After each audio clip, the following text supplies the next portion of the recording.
Hi, today I wanted to start a new chapter book with you. This is one of my favorites. It's Fantastic Mr. Fox by Roald Dahl with illustrations by Quentin Blake. This is a made-up story. It's called fiction. That means it is a pretend story. It didn't really happen. Chapter 1, The Three Farmers. Down in the valley, there were 3 farms. The owners of these farms had done well.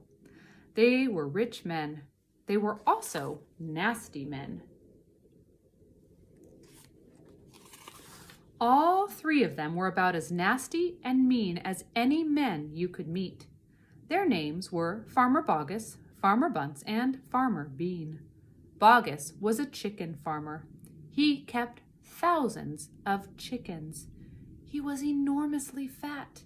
This was because he ate 3 boiled chickens smothered with dumplings every day for breakfast, lunch, and supper. Bunce was a duck and goose farmer. He kept thousands of ducks and geese. He was a kind of pot-bellied dwarf. He was so short, his chin would have been underwater in the shallow end of any swimming pool in the world. His food was donuts and goose livers. He mashed the livers into a disgusting paste and then stuffed the paste into the donuts. This diet gave him a tummy ache and a beastly temper.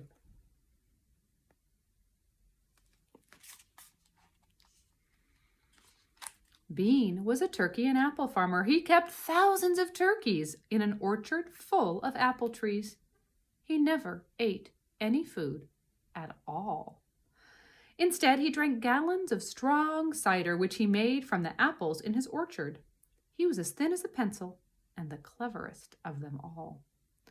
Boggis and Bunce and Bean, one fat, one short, one lean. These horrible crooks, so different in looks, were none the less equally mean. That's what the children round about used to sing when they saw them.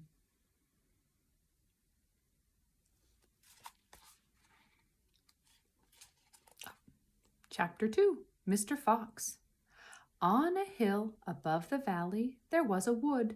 In the wood there was a huge tree. Under the tree there was a hole. In the hole lived Mr. Fox and Mrs. Fox and their 4 small foxes.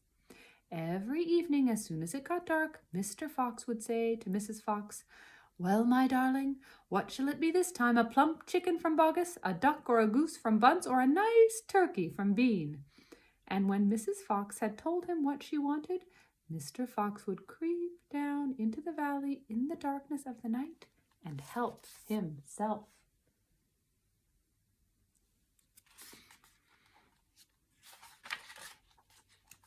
Boggis and Bunce and Bean knew very well what was going on, and it made them wild with rage.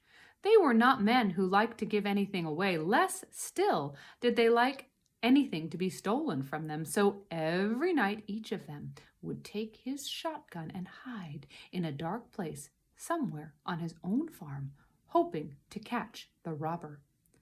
But Mr. Fox was too clever for them. He always approached a farm with the wind blowing in his face, and this meant that if any man were lurking in the shadows ahead, the wind would carry the smell of that man to Mr. Fox's nose from far away.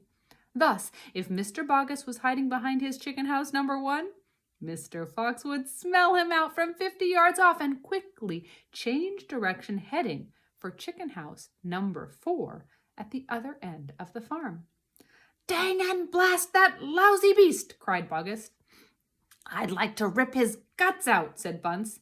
"He must be killed," said Bean.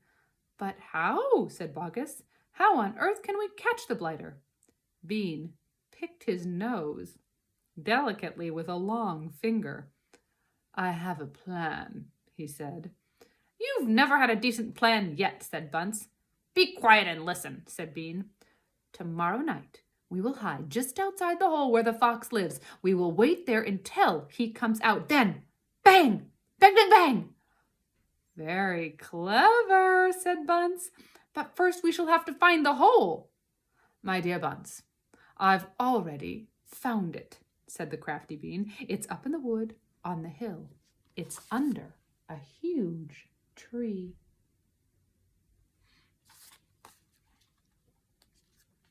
Chapter 3. The Shooting. "Well, my darling," said Mr. Fox, "what shall it be tonight?" "I think we'll have duck tonight," said Mrs. Fox. "Bring us 2 fat ducks, if you please, one for you and me, and one for the children." "Ducks it shall be," said Mr. Fox. "Bunce is best." "Now do be careful," said Mrs. Fox. "My darling," said Mr. Fox, "I can smell those goons a mile away. I can even smell one from the other. Boggis gives off a filthy stink of rotten chicken skins. Bunce reeks of goose livers. And as for Bean, the fumes of apple cider hang around him like poisonous gases." "Yes, but just don't get careless," said Mrs. Fox. "You know they'll be waiting for you, all 3 of them." "Don't you worry about me," said Mr. Fox. "I'll see you later." But Mr. Fox would not have been quite so cocky had he known exactly where the 3 farmers were waiting at the moment. They were just outside the entrance to the hole, each one crouching behind a tree with his gun loaded.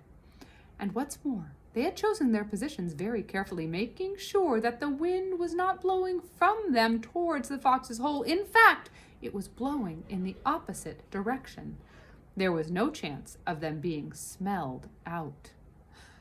Mr. Fox crept up the dark tunnel to the mouth of his hole. He poked his long, handsome face out into the night air and sniffed once. He moved an inch or 2 forward and stopped. He sniffed again. He was always especially careful when coming out of his hole.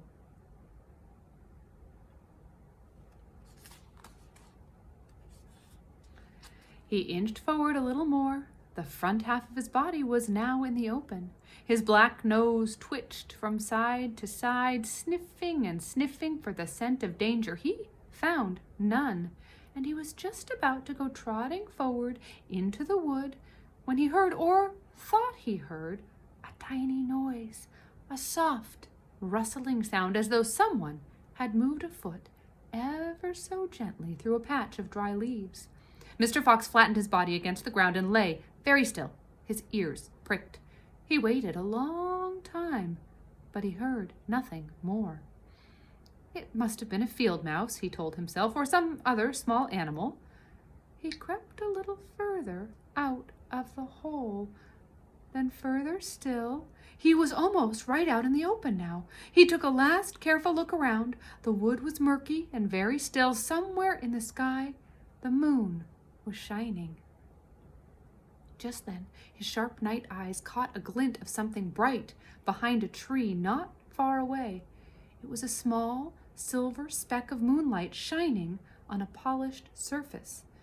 Mr. Fox lay still, watching it.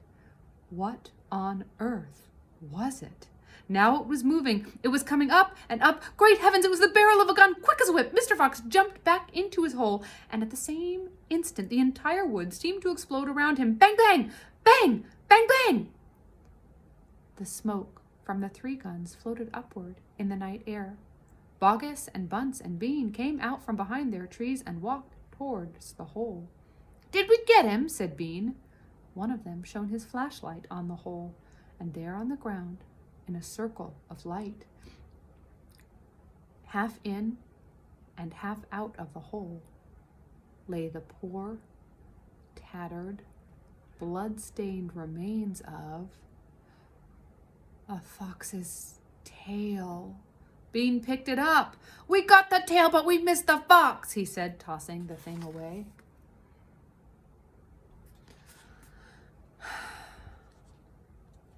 "Dang and blast," said Boggis. "We shot too late. We should have let fly the moment he poked his head out." "He won't be poking it out again in a hurry," Bunce said. Bean pulled a flask from his pocket and took a swig of cider. Then he said, "It'll take 3 days at least before he gets hungry enough to come out again. I'm not sitting around here waiting for that. Let's dig him out."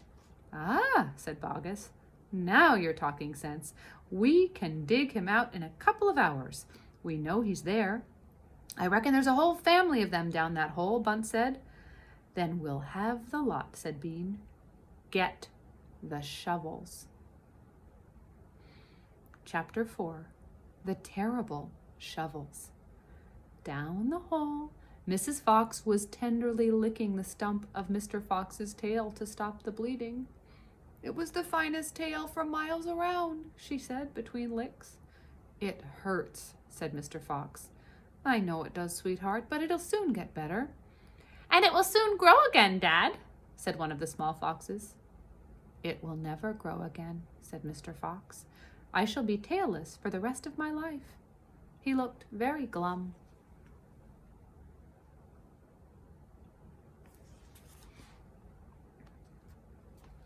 There was no food for the foxes that night, and soon the children dozed off.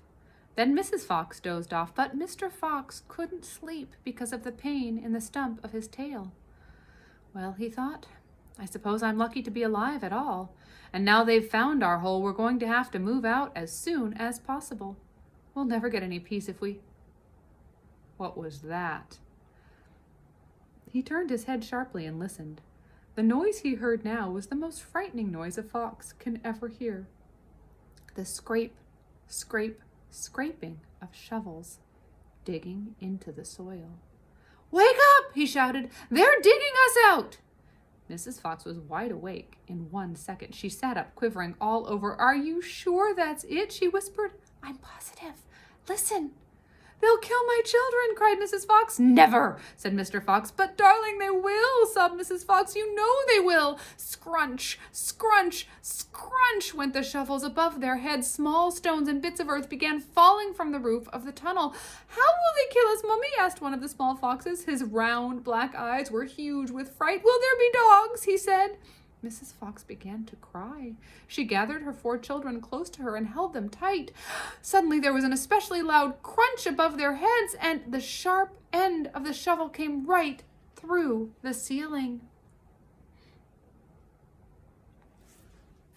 The sight of this awful thing seemed to have an electric effect upon Mr. Fox. He jumped up and shouted, I've got it! Come on! There's not a moment to lose. Why didn't I think of it before? Think of what, Dad? A fox can dig quicker than a man, shouted Mr. Fox, beginning to dig. Nobody in the world can dig as quick as a fox. The soil began to fly out furiously behind Mr. Fox as he started to dig for dear life with his front feet. Mrs. Fox ran forward to help him. So did the 4 children. Go downwards, ordered Mr. Fox. We've got to go deep as we possibly can. The tunnel began to grow longer and longer. It sloped steeply downward. Deeper and deeper below the surface of the ground it went. The mother and the father and all 4 of the children were digging together. Their front legs were moving so fast you couldn't see them, and gradually the scrunching and scraping of the shovels became fainter and fainter. After about an hour, Mr. Fox stopped digging. Hold it, he said. They all stopped. They turned and looked back up the long tunnel they had just dug. All was quiet. Phew, said Mr. Fox. I think we've done it. They'll never get as deep as this. Well done, everyone. They all sat down, panting for breath, and Mrs. Fox said to her children, I should like you to know that if it wasn't for your father, we should all be dead by now. Your father is a fantastic fox. Mr. Fox looked at his wife, and she smiled. He loved her more than ever when she said things like that. All right, that was the end of chapter 4. Next time, we'll start with chapter 5. See you next time.